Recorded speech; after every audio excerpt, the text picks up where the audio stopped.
శ్రీ శివాయ గురువే నమః. ఓ నమో భగవతే వాసుదేవాయ. మహిమాగాడిలో పంచపాండవుల గుట్టపై ఎన్నో మహిమలు దుష్ట శక్తులు వెంబడించగా ఆయన మడుకు దేదీప్యమానంగా అలాగే వెలుగుతూ తపస్సు చేసుకుంటూ ఆయన జపం చేసుకుంటూ కూర్చుంటారు. ఓ రోజున పరశు శిఖర్లో బాలమహారాజు గారు అక్కడ దక్షిణ వేసేందుకు శివాలయం ఉంది కదా, శివుడికి అమ్మవారికి పూజ చేసేటానికి కోసం అని అక్కడ భక్తులందరూ వస్తూ ఉంటారు కనుక అందుకని ఒక చెక్క పెట్టని అదేంటి దక్షిణ ఎక్కడి నుంచి బాలభగవాన్ గారు ఓ చెక్క పెట్టాను. అక్కడికి భక్తులు వస్తూ ఉంటారుగా, వారి భక్తులు అక్కడికి వస్తూ ఉంటారు కదా, అందుకని వారికి తోచింది ఏదో వేసి వెళ్తూ ఉంటారు వాళ్ళ భక్తి కొద్దీ అని ఓ చెక్క పెట్టెను ఏర్పాటు చేస్తారు. ఒక దిబ్బెనగా ఏర్పాటు చేసేటప్పటికి అందులో వచ్చిన వాళ్ళు వాళ్ళకి తోచినంత డబ్బులు వేసి వెళ్తూ ఉంటారు. అక్కడ ఎడ్లు కూడా ఉండేవి కదా, ఆ ఎడ్లకి మెళ్ళల్లో గంటలు కడతారనమాట అందరూను సహజంగా. అయితేను అది మా బాలమహారాజు గారు చూడకుండా ఎవరు దొంగిలించుకుపోతారు అందులో ఉన్న డబ్బులు. అదీ కాక ఆ ఎడ్లకు కట్టిన గంటలు అవన్నీ కూడా ఎత్తుకొని పోతారు.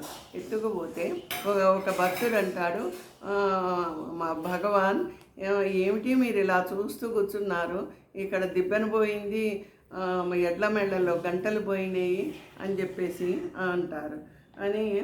అనేటప్పటికి మీరు ఏమీ చేయలేరా అని అంటాడు. అంటేను ఆయన మొదలకుండా మామూలుగా అలాగే కూర్చుంటారు. ఇలా ఉండగా ఆ దొంగిలించిన వాళ్ళు ఎవరు అంటే అక్కడ ఒంటెలు కాచుకునేవాళ్ళు. వాళ్ళు అవి ఎత్తుకుపోయి ఆ ఒంటెలకి మెళ్ళో కట్టుకొని వాళ్ళు ఆనందిస్తూ ఉంటారు. అయితే బాలమహారాజు మెదకుండా ఆయన జపం చేసుకుంటూ ఉన్నారు కదా, ఈ ఒంటెలు కాచేవాళ్ళు వాళ్ళు ఒంటెలు కాచుకుంటూ ఉంటారు. ఓ రోజున ఆ ఒంటెలు కాస్త తప్పిపోయేటప్పటికి వాళ్ళ జీవనోపాధి కాస్త పోతుంది. ఆ ఒంటెల్ని ఊళ్ళో తిప్పుకుంటూ వాళ్ళు పిల్లల్ని ఎక్కించుకుంటూ అడు తిప్పుతూ ఇటు తిప్పుతూ డబ్బులు సంపాదిస్తూ ఉంటారు కదా, అందుకని వాళ్ళకి ఒంటెలు కాస్త కనిపించకుండా పారిపోయేటప్పటికి వీళ్ళకి పాపం జీవనోపాధి పోతుంది. పోయేటప్పటికి వాళ్ళకి తినటానికి అన్నం తిండి అది ఏమీ ఉండదు. అప్పుడు వాళ్ళు బాధపడుతూ ఉంటేను అక్కడ మహిమా నగరిలో ఒక భక్తుడు అంటారు, మహిమాఘాట్కి వెళ్ళి బాలమహారాజుకు చెప్పి మీరు ఆయనకి చెప్పుకోండి మీ కష్టం తీరుతుంది అని చెప్తే అప్పుడు వీళ్ళు పైకి వచ్చి మహారాజు గారి దగ్గరికి వెళ్ళి, మహారాజ్ మా ఒంటెలు తప్పిపోయినాయి, మాకు జీవనోధారం తగ్గిపోయింది, మాకు ఆకలి దప్పులకు ఓర్చలేకుండా ఉన్నాము అని చెప్పేసి ఆయన కాళ్ళ మీద పడి ఏడుస్తారు. ఏడ్చేటప్పటికి బాల మహారాజ్ గారు అంటారు, ఎవరి కర్మ వారిదే, ఇక్కడ శివుడు ఉన్నాడు, ఆ శివుడికి నమస్కారం పెట్టుకోండి అని చెప్తారు. చెప్పగానే ఇంతలో వాళ్ళకి చెప్పగానే వీళ్ళు ఆ పాట వెళ్ళిపోతారు. ఆ మన్నాడే వాళ్ళకి వాళ్ళ ఒంటెలు అవన్నీ దొరుకుతాయి.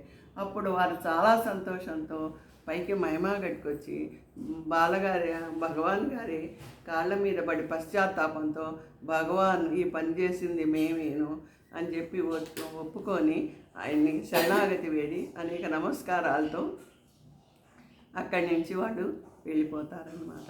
హరహర మహాదేవ చెప్పేది నేను కాదు, చెప్పించేది ఆ బాలభగవాన్ మహారాజు పరమేశ్వరు గారు. మీ విజయభ్రమరాంబ తాడేపల్లి.